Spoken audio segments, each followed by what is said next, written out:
Prime Minister Stephen Harper continues in Canada's far north today, taking part in his 9th annual tour of the region. Today, Harper arrived in Nunavut's Cambridge Bay, where he took part in a groundbreaking ceremony for the Canadian High Arctic Research Station, a project announced back in 2007. Harper then visited a local home to hear about new technology creating clean energy. The Prime Minister is now making his way to Pond Inlet, where he will board a ship for a voyage through the Northwest Passage. Political consultant Michael Geoghegan joins us from Victoria for our weekend political wrap. Michael, good to see you.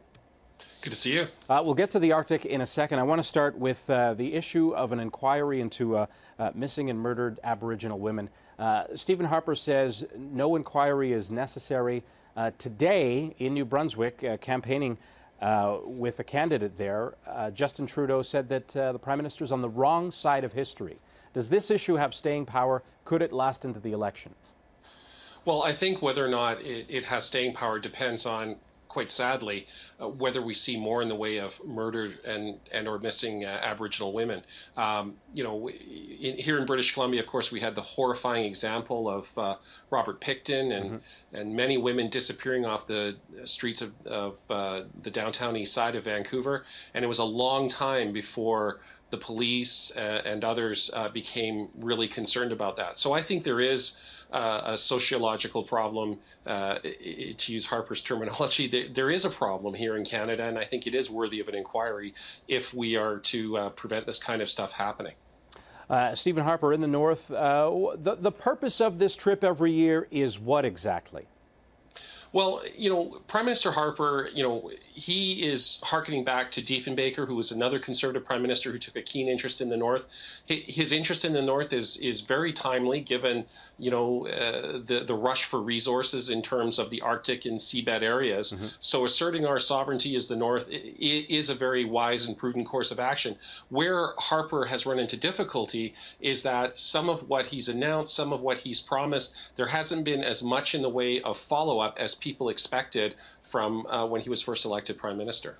This week we saw the Liberals meeting in Edmonton talking about, a whole lot of seats, a majority perhaps in the next election.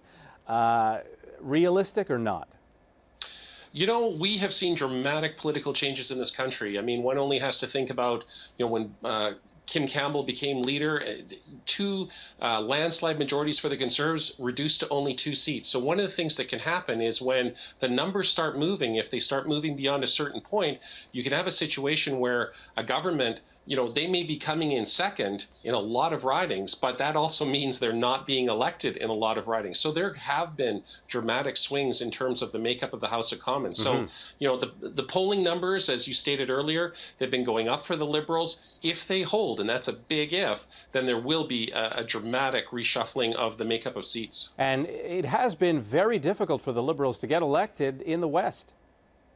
Yes, it has. I mean, we do have a situation in British Columbia where we have a provincial Liberal government, but that is a Liberal government that is at least, if not more, conservative in terms of its federal allegiances as Liberal. I mean, it's made up of both federal Conservatives and federal Liberals. But, I think it's a situation where people are interested in looking at Trudeau, and if he can be credible on economic policy, then I think he's got a real shot. Because keep in mind that Harper has to win another majority, because if he falls short of a majority, most people are expecting some kind of Liberal NDP coalition. Michael Geoghegan in Victoria, have a great weekend. Thanks for joining us. Thank you. You too.